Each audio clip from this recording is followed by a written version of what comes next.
En el sureste del Mar Caribe, muy cerca de las costas orientales de Venezuela, se encuentra un lugar profundo, misterioso.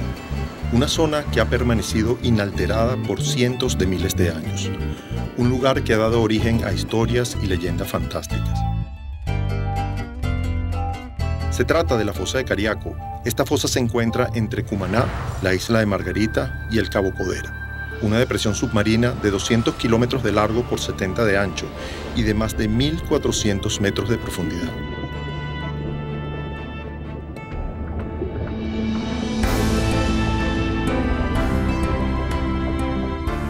La característica más resaltante de Cariaco es que sus aguas profundas, por debajo de los 250 metros, se encuentran permanentemente desprovistas de oxígeno. Esta desoxigenación permanente de la fosa de Cariaco, anoxia como se le conoce técnicamente, solo existe en pocos lugares del mundo, por ejemplo, en el Mar Negro. La fosa de Cariaco con relación al cambio climático global es un elemento muy importante para entender cómo este cambio opera en el tiempo. La fosa de Cariaco tiene unos récords, una de las grabaciones de cambio climático más importantes del mundo. Esas capas en los núcleos de sedimento de Cariaco se han usado para calibrar los cambios en el clima que se notan en núcleos de hielo, por ejemplo, que se toman en Groenlandia o en la Antártida o en el Ártico. Se está hablando de cambio climático desde hace muchos años. I'm honored to welcome you to this summit, the largest ever gathering of world leaders on climate change. Your presence bears witness to the gravity of the climate change. It is a testament to the opportunity Copenhagen offers. Your decisions will have momentous consequences. You have the power to chart a safer, more sustainable and prosperous course for these and future generations. The power to reduce the emissions that are causing climate change, to help the most vulnerable adapt to changes that are already underway, to catalyze a new era of global green growth. Now is your moment to act. La ciudad de París está cambiando su clima y también otras grandes ciudades del mundo. Podemos tener tormentas de nieve, podemos tener inundaciones, podemos tener cosas a las que no estamos acostumbrados. América Latina debe ir fortaleciendo su capacidad de resiliencia, de adaptación al cambio climático. Fundamentalmente es tener la información que nos permita cambiar actitudes, conocimientos, prácticas de cómo nos relacionamos en lo individual, en lo familiar, en lo comunitario, en lo laboral. Porque para que el clima cambie, los que tenemos que cambiar somos nosotros, que somos los que hemos originado las condiciones actuales del cambio climático en décadas.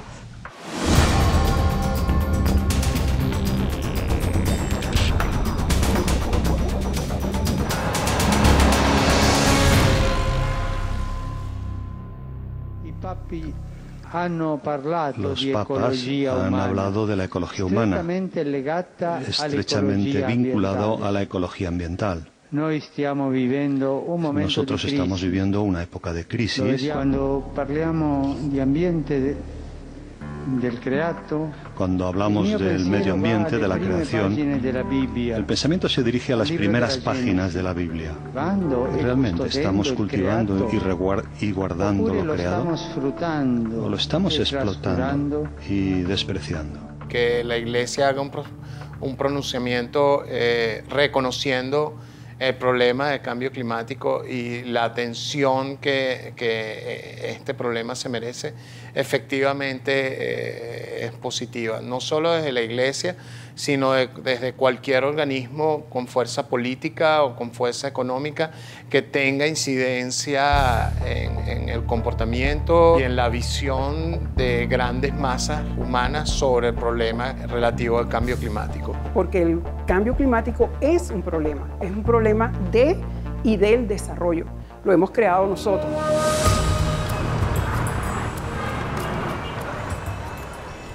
La fosa de Cariaco tiene además la particularidad de estar contenida dentro de la plataforma continental, que es la región del océano que se considera como la prolongación del continente bajo el agua. Y esto es muy poco común verlo en el planeta.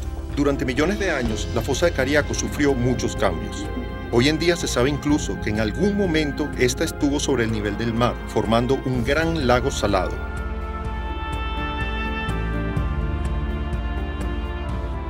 Lo más importante es que como no hay oxígeno en el fondo, organismos grandes que pueden escarbar el fondo y revolver el sedimento, no lo hacen porque no hay. Eso significa que los sedimentos que se depositan en el fondo de la fosa de Cariaco caen muy finamente y no son revueltos. Entonces todo lo que pasa en la superficie que genera una partícula que logra caer hasta el fondo, esa partícula queda sin ser molestada, ¿no? Eso crea una serie de capas.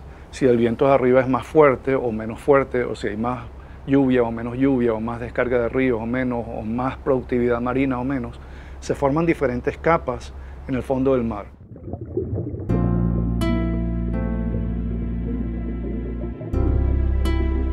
Además, es un sitio extremadamente importante desde el punto de vista científico, porque en ella se realiza desde hace más de 20 años un proyecto de investigación que pretende medir y evidenciar los efectos del cambio climático sobre los océanos.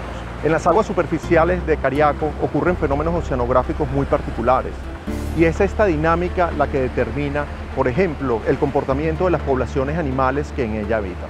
Y son estos peces los que son finalmente aprovechados por los pobladores que habitan alrededor de la fosa y que de alguna manera hacen que esta zona de la fosa de Cariaco sea uno de los sitios más productivos del Mar Caribe.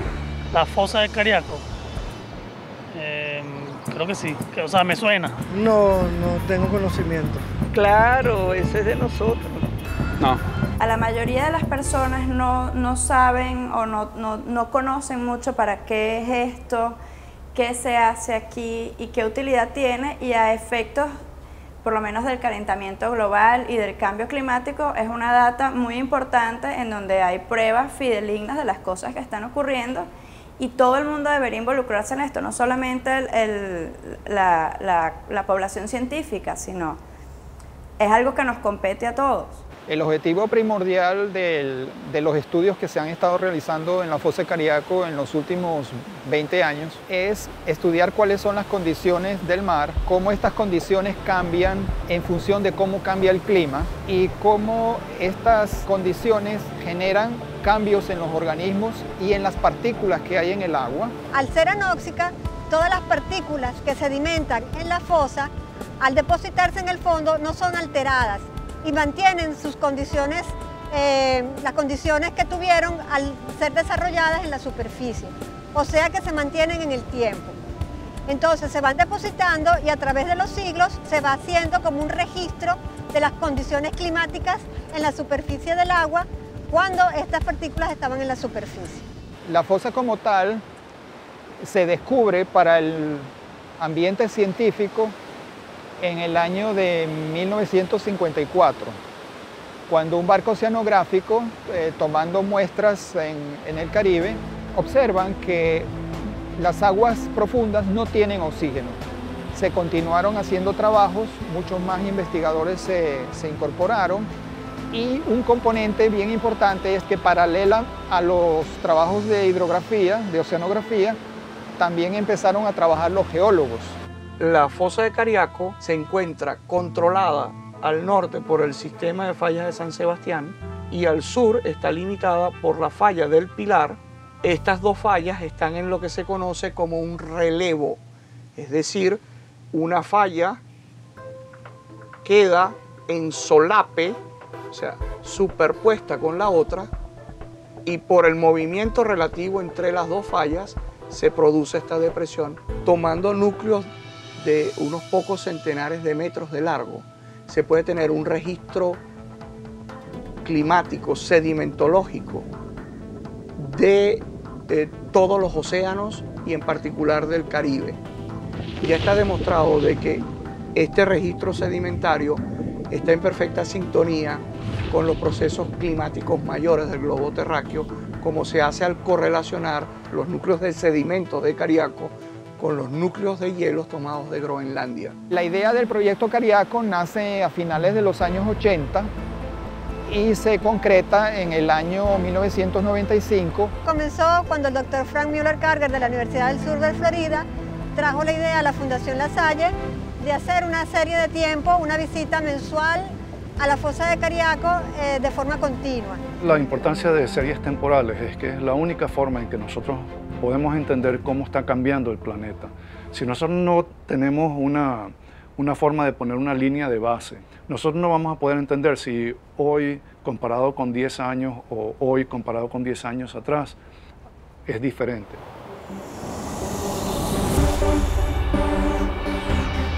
Para estudiar la fosa de Cariaco, el primer recurso esencial es tener un barco equipado para poder realizar este tipo de estudios, para hacer mediciones físicas y obtener muestras de agua y sedimentos. Las mediciones físicas, temperatura, salinidad, profundidad y propiedades de la luz en el agua, hoy día se realizan con sensores electrónicos. Las muestras de agua se toman con un equipo llamado la Rosetta, que tiene varias botellas y la capacidad de cerrarse a diferentes profundidades, y extraer así muestras de agua sin mezclarse.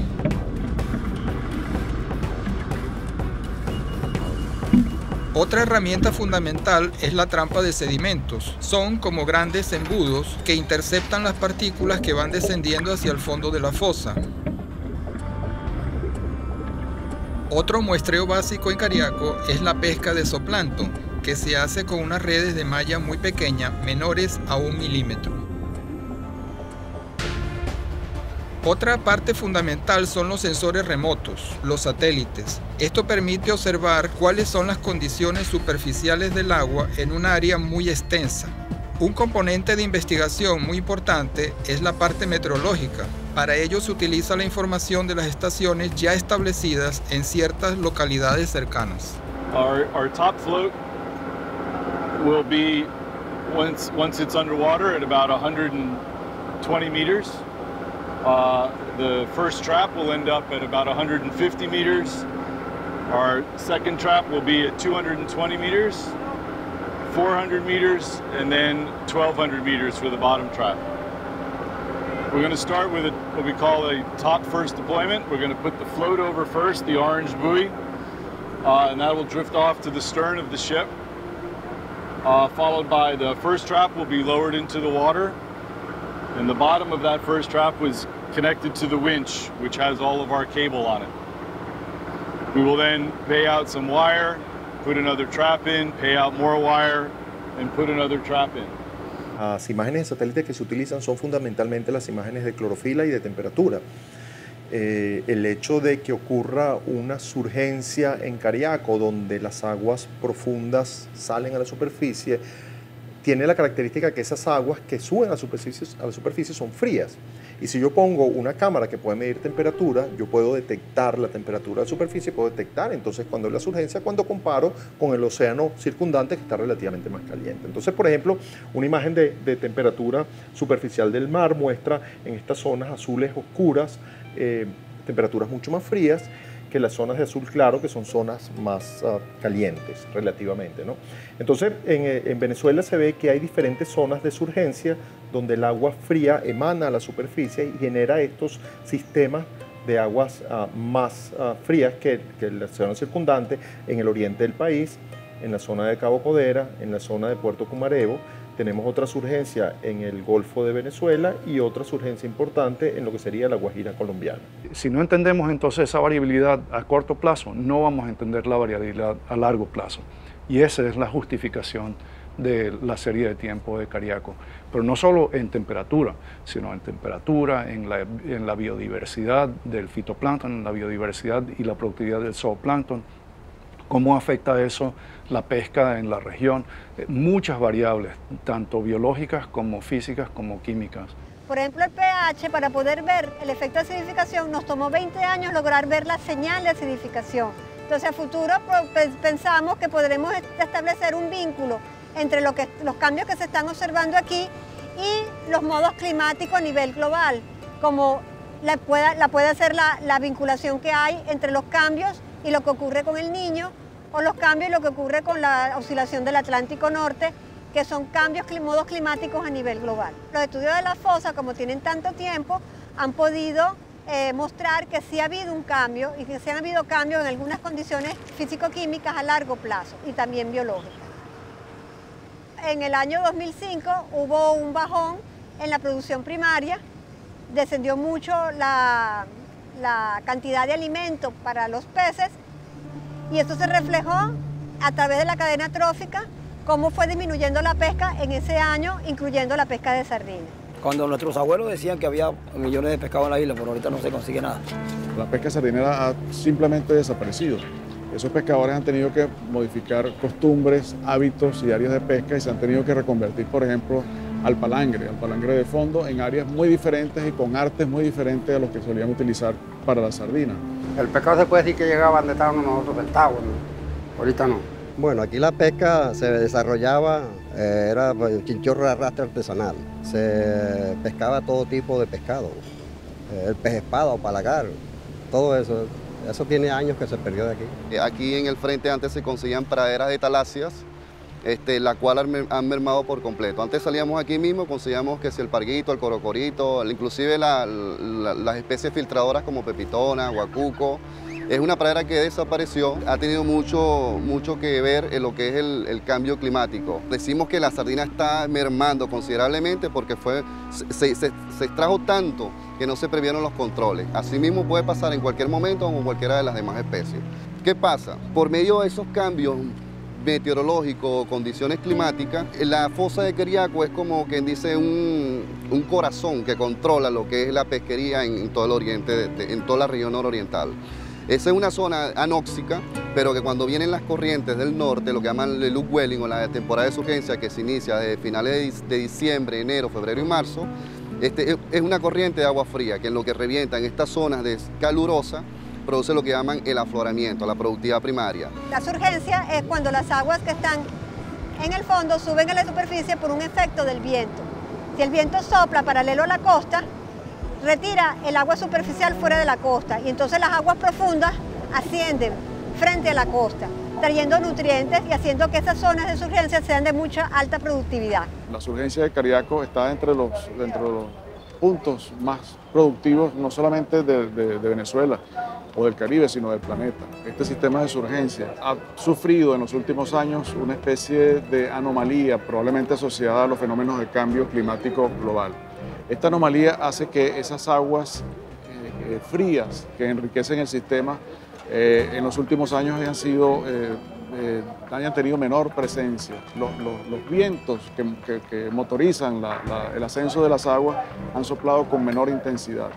Desde el punto de vista climático, oceanográfico, eso es una razón natural por la cual el sistema funciona de manera menos eficiente. Al haber menos eficiencia hay menos productividad, al haber menos productividad hay menos producción de algas y menos producción de especies asociadas a las algas que consumen a las algas, como por ejemplo la sardina. Nosotros en nuestro laboratorio estamos midiendo los nutrientes en toda la columna de la fosa de Cariaco. Nosotros sí queremos ver cómo están cambiando estas variables. Nosotros vamos a medirla una vez al mes las concentraciones de estos nutrientes a diferentes profundidades. El proyecto Cariaco mide las concentraciones de nutrientes de la Universidad del Sur de Florida en el laboratorio de la Escuela de Ciencias Marinas de la Universidad del Sur de Florida. Entonces nosotros nos incorporamos en el proyecto Cariaco hace 5 años, haciendo las mediciones con el equipo que nosotros tenemos aquí y por supuesto se hacen por duplicado, se mandan a la Universidad del Sur de Florida y nosotros las hacemos aquí. Los dos laboratorios tienen una equivalencia en la determinación, que eso nos da a nosotros un aliciente porque realmente eventualmente Cariaco puede tener la independencia de efectuar todas sus mediciones dentro de Venezuela, que es lo que nosotros queremos, era también independencia científica, tecnológica dentro de nuestro país. Una de las características más resaltantes del cambio climático global es el aumento de la temperatura en la superficie de la Tierra. Y mucho se habla de que es el aumento de la concentración del dióxido de carbono, el CO2, en la atmósfera, que es el que ocasiona ese aumento de la temperatura. ¿Qué es lo que pasa allí? La superficie terrestre está calentada fundamentalmente y prácticamente únicamente por los rayos solares, la radiación que viene del espacio que emana el Sol. Entonces imagina que tú tienes una superficie de la Tierra donde tienes unos rayos solares que entran, rebotan de esa superficie y cuando llega a la atmósfera rebotan de vuelta en la atmósfera y se quedan atrapados allá adentro. Cierta parte de esa radiación escapa fuera de la atmósfera. Si yo aumento la concentración de CO2, disminuyo la capacidad de que esos rayos, esa radiación reflejada de la Tierra se escape y se quede atrapada en la atmósfera, causando así el aumento de la temperatura. Nos hemos dado cuenta que la concentración de CO2, de cual depende mucho la temperatura a nivel global, se ha duplicado apenas en 100 años, 150 años. Mientras que anteriormente para que ocurriera algo así tenían que pasar cientos de miles de años. Entonces, nosotros estamos hablando de cambios que efectivamente han ocurrido en el pasado, pero a escalas temporales mucho más grandes en comparación a las escalas temporales en las que está ocurriendo hoy.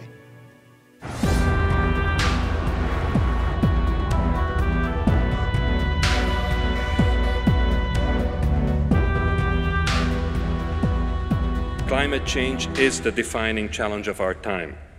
It affects us all, but it does not affect us all equally. We have a profound responsibility to protect and assist the world's poorest and most vulnerable people, and to pass on to future generations a planet that is thriving and healthy. El cambio climático lo podemos ver desde dos perspectivas.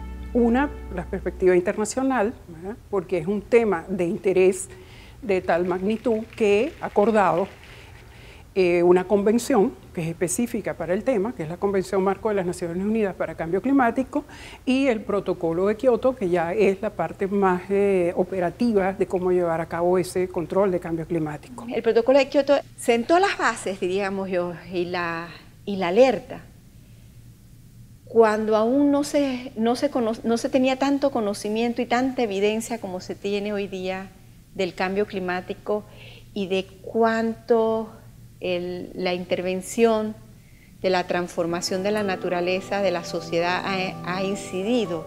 Digamos que la COP de Bali fue la que definió la necesidad de incorporar al sector privado también en la discusión, de incorporar a los ministros de Economía, a los ministros de Comercio e Industria a la discusión e ir involucrando también a los presidentes.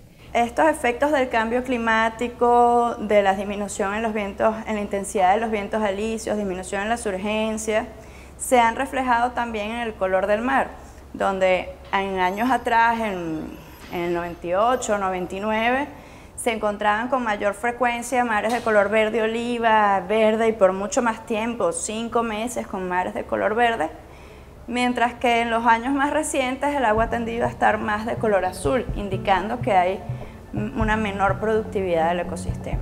Cuando el agua está más verde, quiere decir que hay una mayor cantidad de fitoplancton, son aguas más productivas. Estas aguas verdes ocurren básicamente cuando se dan los eventos de surgencia. Lo interesante es que si nosotros entendemos que esa agua fría viene cargada de nutrientes y podemos ver en una imagen de satélite la temperatura, también podemos ver en una imagen de satélite la concentración de clorofila, que es el pigmento que utilizan las plantas para hacer la fotosíntesis. Y eso lo vemos en esta imagen. Entonces vemos que las zonas que están frías de surgencia usualmente son zonas que tienen alta concentración de clorofila. Las zonas rojas intensas tienen mucho más clorofila que las zonas azules, que son océanos que son en general más pobres, ¿no?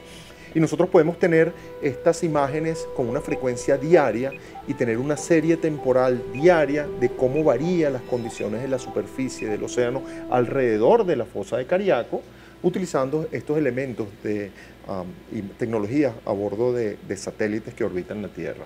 Obviamente, estas imágenes de clorofila tienen mucho que ver con la dinámica de los microorganismos que están en la superficie del mar, como por ejemplo el fitoplancton o las comunidades bacterianas, que son los principales productores primarios de esa zona y que son los que originan la cadena de alimentación de todo el sistema. Cuando uno toma una muestra a nivel de superficie, a lo mejor consigues más bacterias del azufre que son comunes en los ríos. Pero a partir de la zona anóxica, que es a partir de esos 300 metros de profundidad en la fosa de Cariaco, lo que consigue son bacterias del azufre anaeróbicas estrictas, por las mismas condiciones a las que están acostumbradas en la fosa de Cariaco.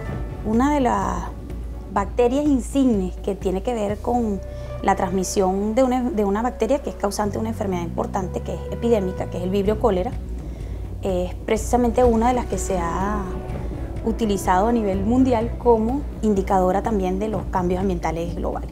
No la he encontrado en la fosa, la hemos encontrado en Cuare, que es una zona marina, pero mucho más cercana a la costa. Hemos encontrado otras especies, por ejemplo vibrio parahemolítico, que sí es una alerta también y es un problema, puede ser un problema de salud pública, sobre todo asociada al consumo de ostras crudas. El plancton está constituido por dos grupos, el fitoplancton, que es el plancton vegetal, que es el que es capaz de hacer la fotosíntesis porque capta la energía solar, ¿okay? Y el zooplancton, que es el plancton animal, que son los organismos que vienen a continuación de este grupo.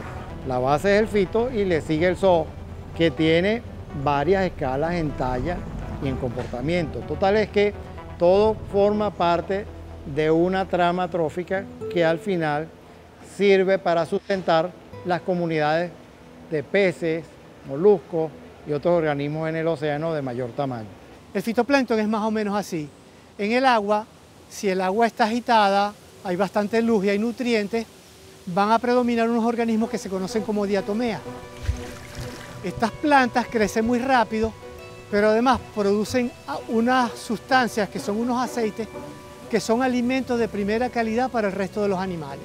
Nosotros estudiamos el zooplancton, estudiamos cómo ellos migran verticalmente, estudiamos la existencia de una zona anóxica y cómo ese zooplancton penetra en esa zona anóxica y forma registros dentro de la fosa.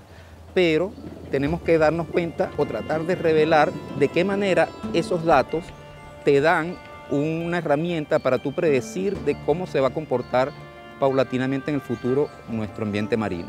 Y dar, por supuesto, la voz de alerta de que esos recursos, tal como sucedió en la sardina, nos puede pasar en otros recursos marinos y se nos va a complicar mucho más el panorama a la hora de hacer nuestra administración pesquera para mantener latente el recurso en el tiempo. Dentro de la fosa de Cariaco, nosotros estamos evaluando la población de una especie de pez en particular. Esta especie de pez se llama científicamente Bregmaceros cantori. Dentro de los bregmacéridos, este es el único género que se encuentra. Este es un pez que mide aproximadamente de 5 a 6 centímetros de longitud total y que no había sido evaluado anteriormente. Este pez tiene una particularidad que es que puede atravesar esa capa anóxica de agua, o sea, esa capa que no tiene oxígeno dentro del agua y puede permanecer en esa capa anóxica de entre 8 y 10 horas.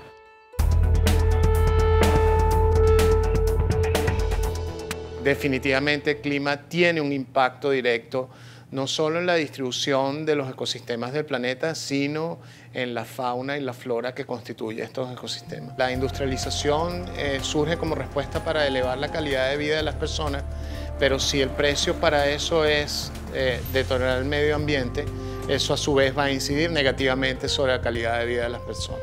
Entonces se entra en esa especie de espiral negativo circular que no lleva a nada. Esa manifestación del clima se está traduciendo en problemas de pérdidas de vidas, pérdidas económicas, pérdidas de infraestructura, que son muy costosas para un país y para el planeta. Entonces, de hecho, por eso es que también se está haciendo énfasis en el tema de cambio climático, que está vinculado a ese funcionamiento del clima, de manera que a través de normativas, a través de esos convenios internacionales, a través del protocolo y a través de los múltiples acuerdos posteriores que se dan en cada una de las convenciones de cambio climático, se puedan tomar acciones a nivel de país, a nivel de gobiernos regionales, a gobiernos municipales y de ciudadanía. La Dirección de Ambiente y Cambio Climático trabaja en apoyo, en equipo al resto de las áreas de CAF, en sobre todo tratar de que nazcan las nuevas operaciones de crédito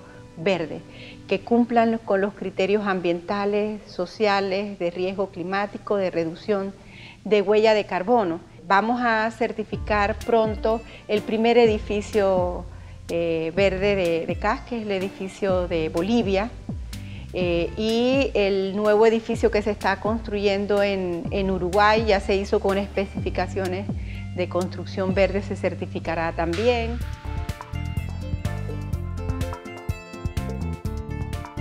Cariaco es un laboratorio natural único en el mundo.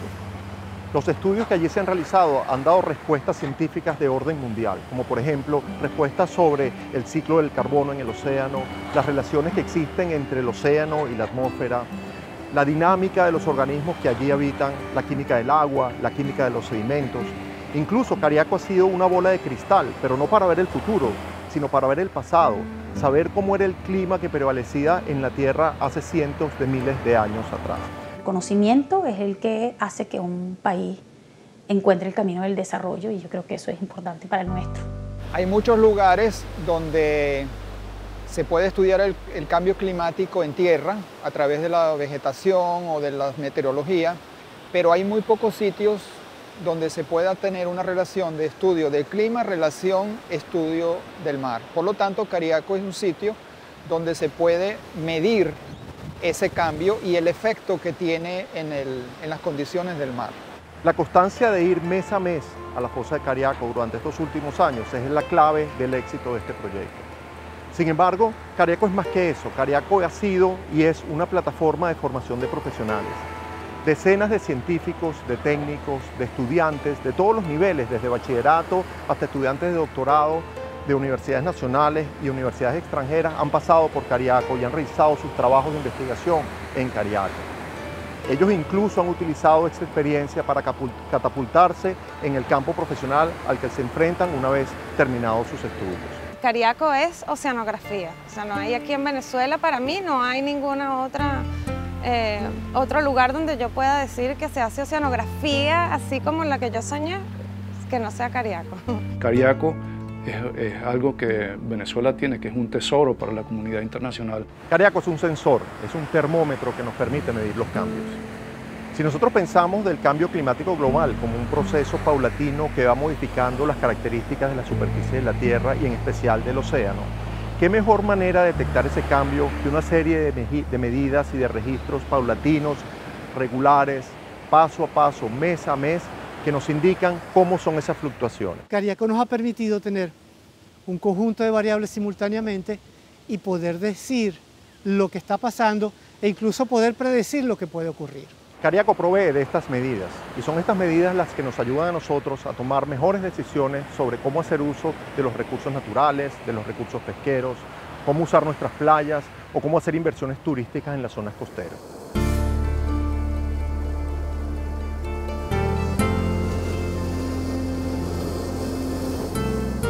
Nosotros los científicos hacemos uso de estas medidas también para hacer modelos y son estos modelos los que nos ayudan a predecir los cambios y a evitar los impactos y minimizar los riesgos.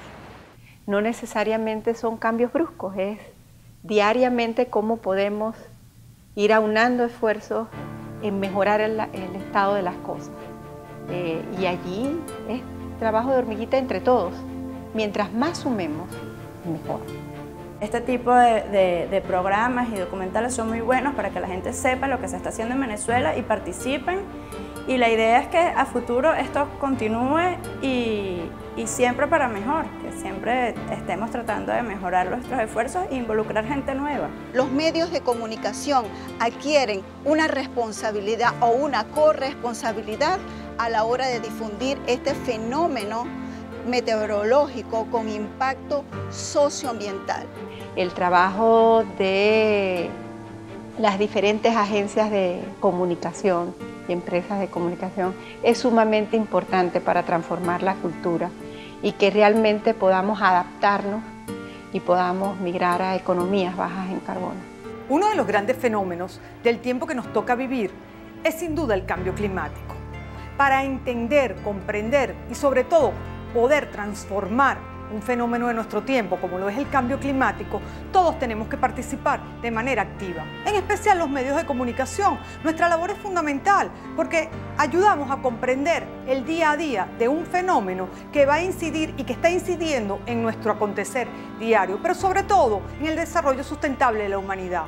Así es como una historia local, que la acabamos de ver en el mar Caribe venezolano, se convierte en una historia de interés internacional, de interés global, porque está abordando un fenómeno de nuestro tiempo, uno de los grandes fenómenos de nuestro tiempo. Por tanto, es labor de todos, es tarea de todos, imprescindible, ayudar a transformar nuestro futuro.